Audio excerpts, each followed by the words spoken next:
Lance Heard, Chris Brazzell, and Holden Staes have the chance to be some of the best top transfer portal additions of the entire college football offseason. That and a whole lot more. It's your Tuesday Locked On Vols. You are Locked On Vols, your daily podcast on the Tennessee Volunteers.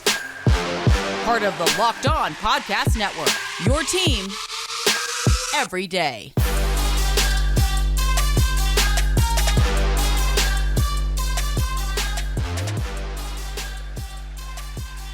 Hey, good Tuesday morning, everybody. Welcome to Locked On Vols. Appreciate you guys for being here. I'm your host, Eric Kane. Thanks for making Locked On Vols your first listen. We're a part of the Locked On Podcast Network, where it is your team every single day. You can subscribe for free on the YouTube channel and download us for free wherever you get your podcast, but you everydayers already know about that. Got a fun show coming up today. We're going to rank Tennessee's transfer portal class from worst to best. Those additions, there's 8 of them. We're going to do that here in a matter of moments. Get into your mailbag questions in segment 2. And then I had to sit down with Drew Beam, Tennessee's ace in the starting rotation for Tennessee baseball. That was late last week, and to play part of that interview here as baseball season less than 2 weeks away. All that and more coming up on a Tuesday Locked On Vols. Special shout out to FanDuel, where you can make every moment more with FanDuel Sports, FanDuel.com. All right, so let's look at this transfer portal class. And I'm not going to get too much in the nitty gritty in terms of stats and all that type of stuff, but you know, Tennessee had 8 transfer portal additions, and I wanted to rank them. I want to know what you guys think as well. We've talked a lot individually about these additions. It feels like a little while ago, considering all that's going on with the NCAA investigation and everything. So we're going to hit pause on that here for a Tuesday, but certainly we'll get back into it.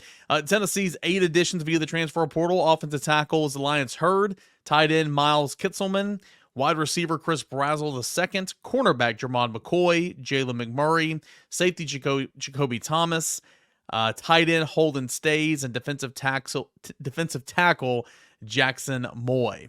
So how would I rate these? Well, let's go ahead and start at number 8, and that would be where Miles Kitzelman comes in. He's coming from Alabama. He entered the transfer portal even before Nick Saban decided to retire and kind of sent college football down a spiral there for a couple of weeks in terms of a mini coaching cycle later in the coaching carousel later in the cycle. And then, of course, that extended to Washington with Kellen DeBoer coming over. And then, of course, after the national championship, you had Jim Harbaugh. But anyway, you had Miles Kitzelman that entered the transfer portal kind of before all that. And he was a guy. He appeared in SEC games. He was on, I think, the field goal team. He saw a little bit of action over his career at Alabama, caught a couple passes, but he was never really a big focal point.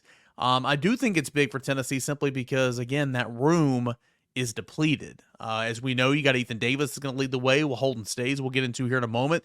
They're going to be that 1-2 punch. You've got Cole Harrison coming in. He's going to be a depth piece. You got Emmanuel Okoye, who's still on the roster as well, but you just needed some bodies. And at least with Miles Kitzelman, he knows what the league looks like. He's played in the league a little bit. He knows what to expect. And so I'm not expecting huge things from him this year, but a good guy to have on the roster, in my opinion. He comes in at number 8. At number 7, I'll go with Jalen McMurray. And as we'll talk about with Jermon McCoy here in a moment, Tennessee had, 9 players from the defensive backfield that entered the transfer portal.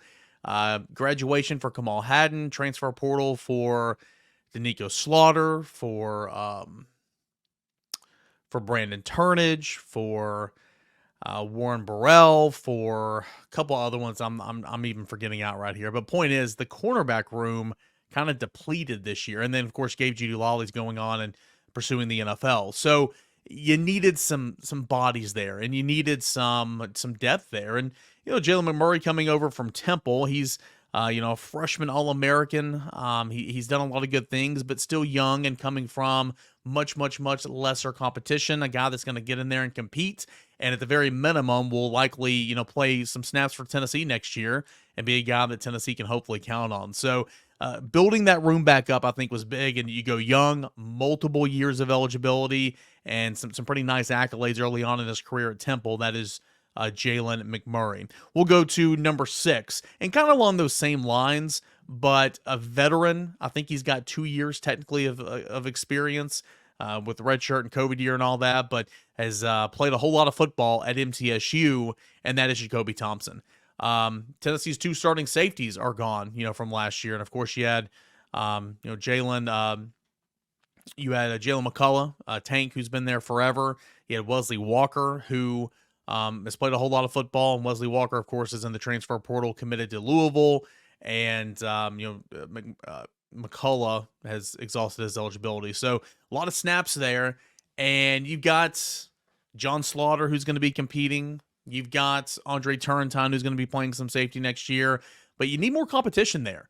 And it's never a bad thing to add a guy to the roster that's played a ton of snaps and done it at a high level, albeit, again, smaller competition. So I expect Jacoby Thomas to come in there and really compete for some playing time. And again, be a guy that Tennessee can count on, hopefully, if they'll play more defensive backs in 2024. So, number 8, Miles Kitselman. Number 7, Jalen McMurray. Number 6, Jacoby Thomas. Number 5, and this might be a little low, but this is where I have Jackson Moy coming in. Defensive tackle transfer from Stanford. I think he's going to play a role for Tennessee in 24. I've said this many times, but I think his value is going to really be shown in 2025 when Tennessee loses 4 to 5 defensive tackles who play. And, big Samoan, strong, 6'2", 305 pounds, played a lot of football. His snap count's going to decrease dramatically coming to Tennessee, but he's played a lot of football. And I think this is the under the radar pick that could be one of the better ones in the cycle. But he comes in at number 5 for me. Number 4, let's go to Jermod McCoy. Kind of spoke on this a little bit with Jalen McMurray, but again, the cornerback room just depleted. You need guys to come in here, and he's a guy that chose Tennessee over Texas A&M when going through the transfer portal cycle, and he's a Texas guy. Oregon State, was a freshman All-American, did a lot of good things at Oregon State in 1 year as a freshman All-American, and a really good track athlete in high school. I think there's tremendous upside here for Jermod McCoy, and I expect him, as we're doing this podcast on the 6th of February, I would pencil him in, not pen, but pencil him in as a starter at cornerback, in my opinion. Tremendous upside, really, really nice athlete, and I'm excited to see what Jermod McCoy can do for Tennessee's cornerbacks, and of course, what Tennessee can do in 2024. All right, let's go to number 3 here. This is where I'm going to go into Holden Staes. If we're doing most important gets, Holden Staes might be at the top. But Holden Staes coming in at the tight end from Notre Dame. Again, much like quarterback room, for different reasons, Tennessee's tight end room's depleted. As I mentioned earlier, we're talking about Miles Kitselman. You had Jacob Warren, who's who's exhausted his eligibility. You have McCallum Castles, who's going on and pursuing the NFL. And man, he was such a great transfer portal addition last offseason. But you need to find a guy with multiple years and come in and play right away. And at Notre Dame, his stats weren't mind-blowing, but he played in a ton of games. He has stats. He's had a couple big games as well, and knows what the landscape of college football is. How quickly can he adapt to the Tennessee offense, and everything that Tennessee asks the tight end position to do remains to be seen. But Holden Staes, maybe the most important get, but he comes in at number 3 on my list. Number 2 is Chris Brazzell for me, and again, I always want to warn myself and maybe others when talking about the potential and everything that Chris Brazzell can bring to this offense. I was very high on Dante Thornton. And again, I always say disclaimer of this as well. Disclaimer on the disclaimer. Dante Thornton was starting to come around before his injury when they finally boosted him to the outside, and it's a shame that he got hurt. But Chris Brazzell comes in, though it was at Tulane, but Tulane was a top 25 team this year. Lesser competition, but he comes in as an established guy. 3 years of eligibilities left as well, and really wants to play with Nico Imaliava. I interviewed him when he was leaving campus back in December during that process, and he scored, I want to say like 7 touchdowns, had about 800 receiving yards as a freshman. Long, lengthy, fast, explosive, everything Tennessee wants in an outside weapon in this offense. And that's what Chris Brazzell brings. So I'm super stoked and excited about the potential of him to get behind the defense and have a quarterback that can get the football to him, much of like we've seen in these Josh Heupel offenses, especially at Tennessee in 21 and 2022. Not as much in 2023. And then finally, that leads Lance Heard at number 1. Why this is my favorite, and again, you can make the argument the most important as well with Holden Staes. You can't do anything offensively unless you keep your quarterback upright. You can't do anything offensively unless you protect his blind side. You can't do anything offensively unless you have a run game that keeps the linebackers respectable, that run game. And Tennessee's not only had a respectable run game, it's had one of the best run games in the nation under Josh Heupel here at Tennessee. And I think this big addition of Lance Heard, former 5-star, former top-rated signee of 2023's LSU's class, is going to be a big addition for Tennessee, no pun intended. He'll be at left. John Campbell flipped to the right. Friend of the program, Dane Davis, is going to be right in there as well. And we'll see what happens. That is a really, really good and vital get for Tennessee via the transfer portal. He had been in the boat for a long time. Finally made his announcement when I was on my way back from the Dominican Republic a couple of weeks ago. But nothing starts unless you got guys up front that can do it. And he's a guy that has got his toes wet a little bit in college football. Elected into the transfer portal because they've got a couple of really nice all-SEC caliber tackles coming back at LSU and 4 returning offensive linemen. And so he just wants to go play. And he chose to come to Tennessee to play, and we'll see what happens. That is how I would rank the transfer portal additions. Again, we talked about them all individually, and it's kind of been over the course of the last couple of months, but I kind of want to bring it all here today in one segment. That's how I would rank them in terms of Tennessee's best gets to Tennessee's worst gets, but I think all these guys are going to bring value to Tennessee. What say you? How would you rank these guys via the transfer portal process of Tennessee? I want to hear from you. Let me know at _Caner and at Locked On Vols. We do hear from you. Coming up next, mailbag edition of the show every Tuesday right here on Locked On Vols. It is Super Bowl week. You know what that is. It is FanDuel Sportsbook time. It's America's #1 sportsbook. You can end the season with a W. End the season by hanging out with your friends, your family, some coworkers. It's always a gathering. It's always more than just football. That's what Super Bowl is. But Super Bowl 58, again, you can end the season with a W. This will be the last football game we see of the season. And spreads, totals, individual player props. Super Bowl 58 is the Super Bowl in general is so much fun because prop bets are a huge thing. What color Gatorade are they going to douse the winning coach with? How long is the national anthem going to be? Who scores first? Is it going to be a rushing or receiving touchdown? All that and more. What's the first play going to be? A pass or a run? You can find all those individual prop bets and more over at FanDuel Sportsbook. Plus, new customers can win $200 in bonus bets at the first bet of $5 or more wins. That's at FanDuel.com/lockedon to sign up. FanDuel.com/lockedon. FanDuel, make every moment more with FanDuel. It's an official sportsbook partner of the NFL. More to come here on Locked On Vols. The mailbag edition of the show is coming up next. All right, boys and girls, welcome back into Locked On Vols. Segment number 2 of a Tuesday show. We'll have Award Wednesday coming up tomorrow, and hopefully we'll speak with some more interesting people as well as we, not more interesting than Josh Ward, but as the week goes on, we'll have more guests on. And as we continue to kind of navigate through Tennessee versus the NCAA, we talked a lot about that on yesterday's show. Court date is coming up on February the 13th. We'll see what happens. There's been really no new developments at the time of this recording since last we spoke, but you did have Glenn Jacobs, Knox County Mayor, put out a statement in support of Donnie Plowman, Danny White in Tennessee. So again, the public perception, not just politicians who were trying to score points, but the public perception really around college football is, and even some comments in the show's YouTube channel yesterday, fans from other programs saying, I'm an Alabama fan or I'm a whatever fan, but hopefully Tennessee brings down the NCAA. So we'll see what happens. As we do each and every week right here on Locked On Vols, we answer the mailbag. We'll go to Sam first.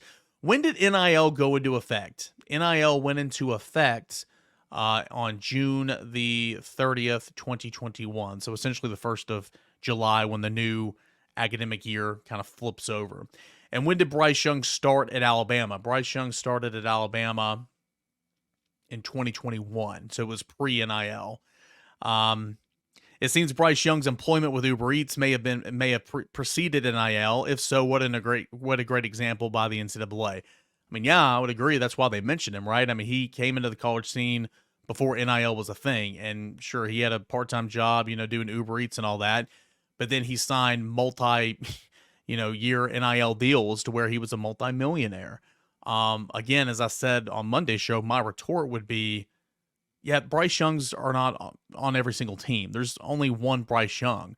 There's only one best player in all of college football. There's only one #1 overall recruit every single cycle. For 99.9% of college athletes, there's not a Bryce Young out there. And so the example that the NCAA cited in this response on Saturday when using Bryce Young, like, what are we doing here? Like, how tone deaf are you? That's my response, and that's the response of a lot of people that kind of poured through those notes over there on that response. So anyway, Sam, I appreciate you for mentioning that. But you're right. I mean, the NCAA is probably patting itself on the back like, oh, look at Bryce Young. Again, there's not a whole lot of Bryce Youngs out there. Louisiana Vol wants to know about baseball. Is Zane Denton with the team, or did he really give up on his career in baseball and is not playing this year? Yeah, again, I've mentioned this a couple of times, and it's really just kind of a holding pattern. We'll see what happens. I said, I think 2 weeks ago, that I would prepare as if Zane Denton is not a part of this team. He was not with the team in the fall. He's not been with this team to date at the time of this recording, preparing for the season. He's been dealing with some personal things off the field. He's not in trouble or anything. Everything's fine. Tony Vitello, told us in the media a couple weeks ago that they're talking, they're communicating, and we'll see what happens. When I know something, I'll let you guys know. But right now, Zane Denton is not preparing as if he's going to be a part of this team. So that's kind of where that is right now. Also want to know your opinion on the catching position. Who do you think will start? Cal Stark's bat worries me. Yeah, I mean that's a really, really good fear, if you will. A guy hitting 188 or 190, whatever it was last year, is not necessarily good enough. But here's the thing, and this is how Tennessee views it. This is how most baseball programs and franchises, in professional baseball view both shortstop and the catcher position. Your job is defense. If you're a shortstop, your job is to play good middle infield. If your job is catcher, your job is to be solid behind the plate, work well with pitchers, control the staff, call a good game, and then whatever you do, and this is how Tennessee views it, whatever you do with the bat at those two positions is a plus. Tennessee fans have just been spoiled the last couple of years with really, really good hitting shortstops. And so I'm not saying that you should lower the bar at all whatsoever. I'm using shortstop as an example as well. But, my point is Cal Stark's going to play. Will he start game one? Will he start 2 games out of a 3-game series on a weekly basis? I don't know. Probably not. But he's going to play. He's going to catch. Tennessee will not catch Cannon Peebles or whoever for 60 games, okay? Cal Stark's going to play some, and he's going to be, Charlie Taylor's going to be on the travel roster, and you got Dalton Bargo who can catch as well. I bet Stone Lawless will be a redshirt this year. But, Cannon Peebles was brought in, and he was not an established catcher. He only caught 9 games as a true freshman at NC State last year, but his bat was really good, and he was the club's DH. On games where Cal Stark is catching, I would imagine Cannon Peebles will be the team's DH. That's going to be a regular bat in the lineup that's not going to come out, in my opinion. But Cal Stark will play some. Now, will he play as much as he did last year? I don't know. I would say probably not, because Tennessee's probably better if they have Peebles' bat in the lineup and they can put another bat at DH like, Reese Chapman or Forrest Tears or Robin Villanueva or whoever, Dalton Bargo. But we'll see what it is. But Cannon Peebles has to prove that he can, be the everyday catcher behind the plate. And, we'll see what the first couple weekends look like. But Cal Stark's going to play a ton. We'll go to Garrett next. What is one position of need on both sides of the ball that is a major focus in the class of 2025? And that would immediately impact the outlook of 2025 and beyond? Who are some big names to watch at those positions? Easy question for me. It's the line of scrimmage. When you're looking at the class of 2025, as I said in segment number 1 about Jackson Moy, he'll have a role in 2024. I mean, he'll play, but in 2025, you are set to lose Amari Thomas, Omar Norman Lotz, Bryson Eason, Elijah Simmons. You got David Hobbs in the cupboard, right? But, who else? You got Nathan Robinson, you got Trevor Duncan, but they haven't really played much. Jackson Moy is going to be huge in 2025. Thus, you need to continue to recruit defensive linemen. You need to continue to recruit offensive linemen, because you're going to lose your Lance Heard will stay, but you're going to lose Dane Davis. You're going to lose John Campbell. And you don't really have any depth behind those tackles right now. You really don't have a whole lot of depth behind Javonte Spraggins, who's going to be leaving, and Cooper Mays. Got a lot of questions on the line of scrimmage. So it always starts up front, and that's how I will always answer that. But line of scrimmage is exactly what I would say there, specifically defensive tackle. Some of those names, Ethan Utley, from Ensworth School in the state of Tennessee, he is a huge priority. He's absolutely a priority. You've got Bryce Jenkins as well, who was on campus this past weekend, or some names to watch at defensive line and defensive tackle.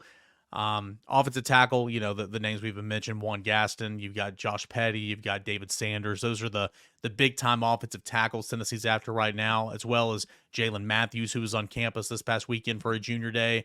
So those guys might not play an immediate impact in 2025, but you also said beyond, and they would 100% play an impact beyond the 2025 season. Who were some big names? Okay, I already answered that. Garrett, appreciate you, man. Let's go to my guy, Robo22, big VolQuester. Thanks so much, man. Baseball scrimmage this weekend. Will it be open to the public or will tickets be sold? We'll see. Baseball, they're going to try to replicate opening weekend in a sense, like ones versus twos, if you will, because right now they're just kind of splitting the teams up and going at it pretty much almost every day. So they will be scrimmaging a couple of times this weekend, Thursday, Friday, Saturday, or Friday, Saturday, Sunday. I'm sure the gate's going to be open, but Tennessee's not going to publicize it. I would be surprised if Tony Vitello in radio interviews this week would go on and kind of say, hey, come on out to the ballpark if you want to see some ball, because the construction's still wrapping up and there's still a lot going on over there. So it's kind of tough, but we'll see what happens. I mean, I can ask them. I'm sure that gate will be open, but typically they don't care if you come in, but they might not really be keen this weekend because of everything kind of going on. I'll check on that some more. Let's go to Braden. Final question here. Sports as a collective 10 years ago to now are completely different. Talking heads, mobile sports betting, NIL, and more. Are sports better or worse now than in the past from a fan's point of view? It's a really good question. Also, he wants to know about the biggest bust all time for Tennessee. There's a laundry list, and I might do a segment on that.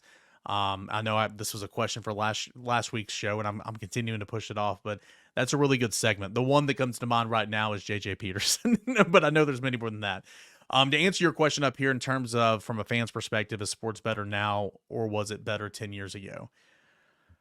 I would say there was less BS 10 years ago, right? I mean, you could still move around a little bit. It was much harder.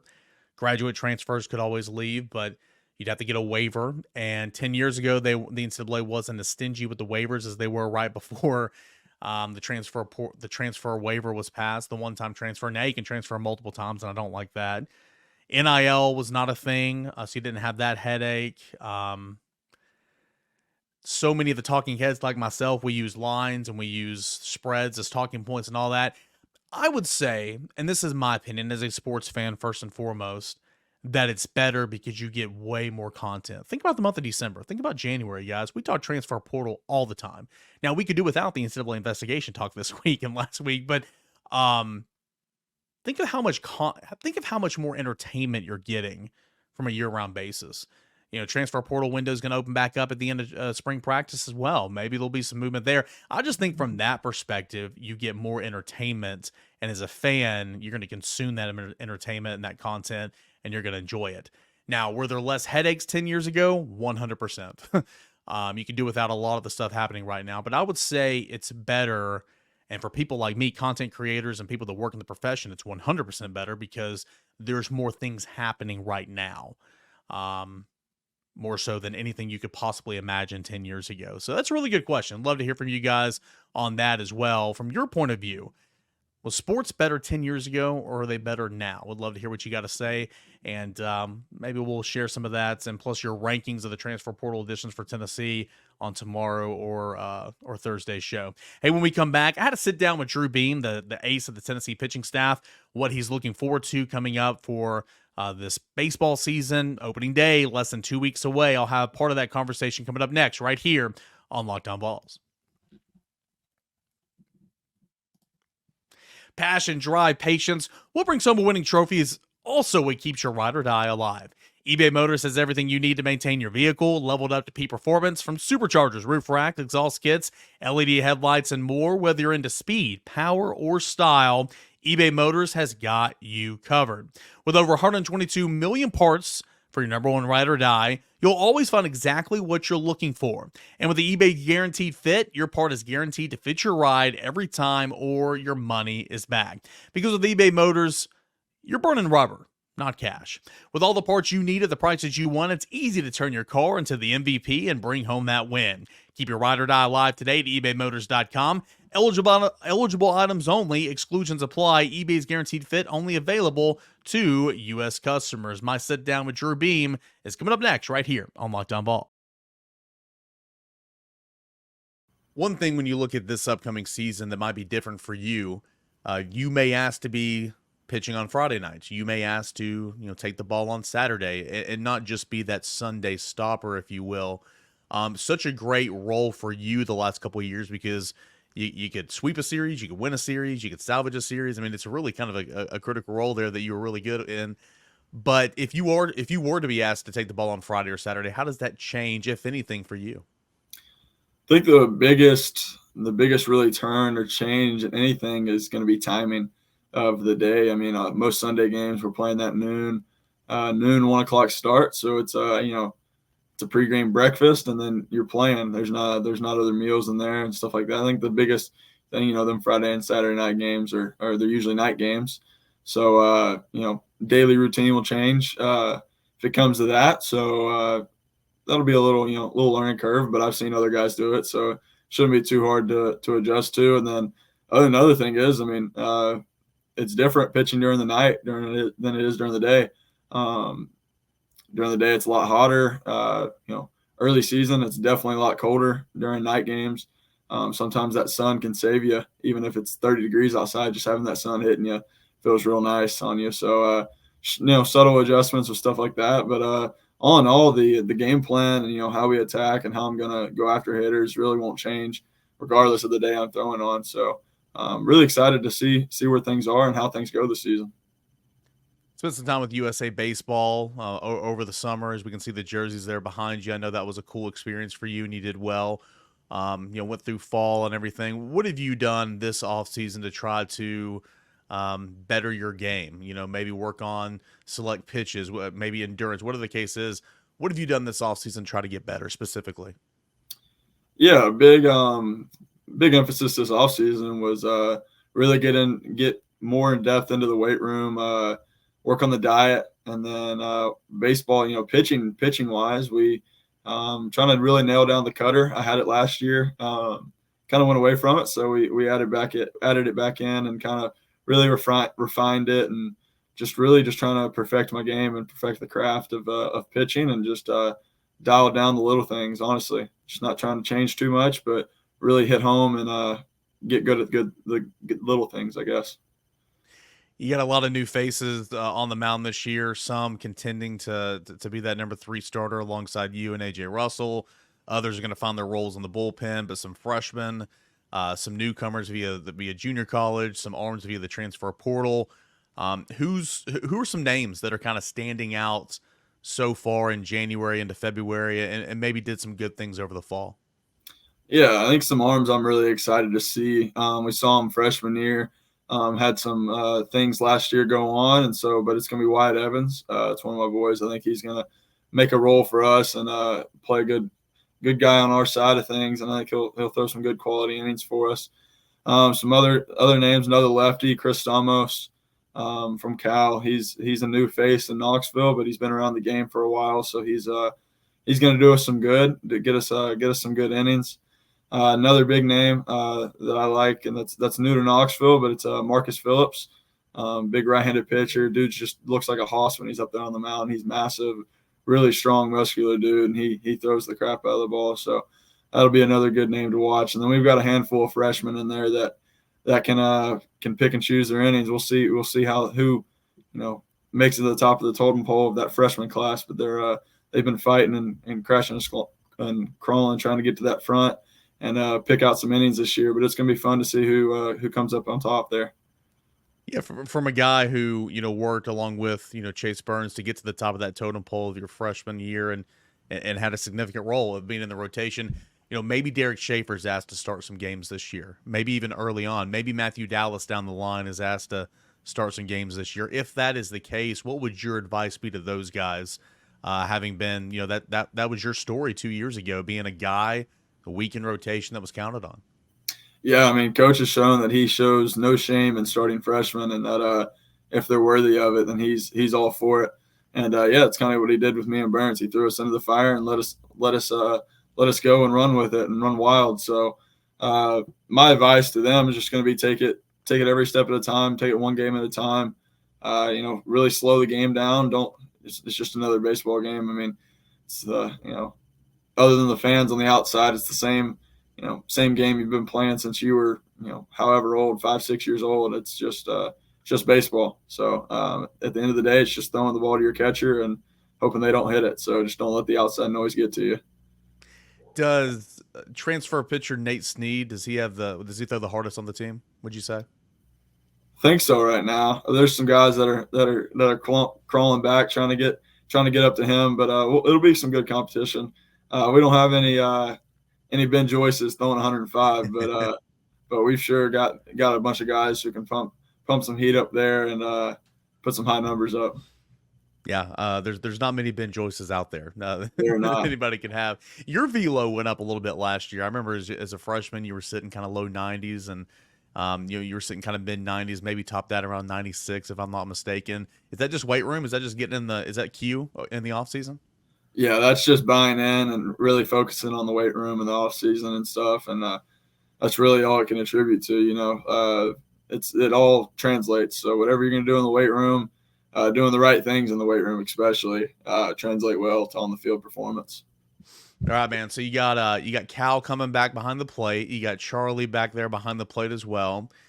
You had a couple other, catching options in Cannon Peebles, and, Dalton Bargo can get back there if needed. But how have you kind of grown with, Peebles, for instance? I figure you guys are going to be battery mates quite a few times this year.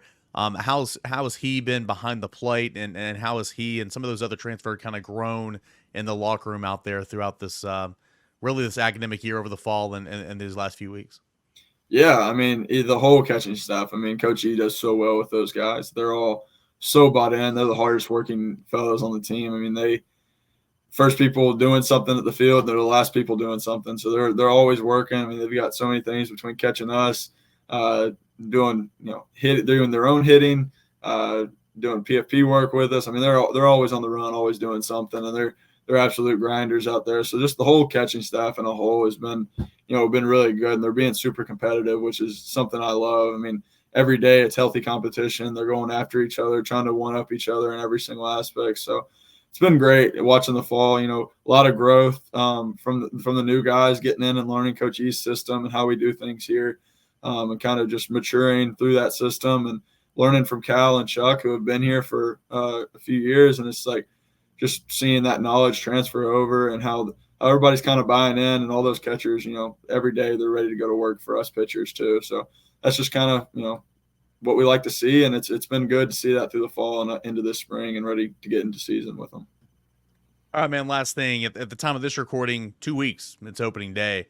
What's left on the docket? What are some things that you or the team really need to channel in on here in the home stretch, if you will, before opening day, 2 weeks?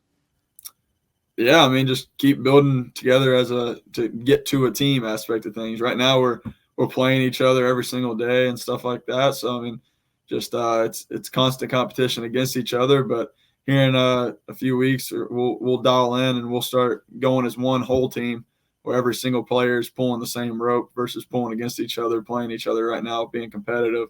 But it'll just be that aspect of once we get on that flight to go down to Texas, it's time to be one unit and get together and just have one goal in mind, and that's to win ball games. Brace up there from Drew Beam. Again, that was a part of my conversation. The full interview, it's up at volquest.com and VolQuest on the YouTube channel as well. You can make a lot of that stuff your second listen or your third listen behind Locked On SEC, trying to, litter the pockets of all my employers right now. But nonetheless, really, really looking forward to Tennessee baseball.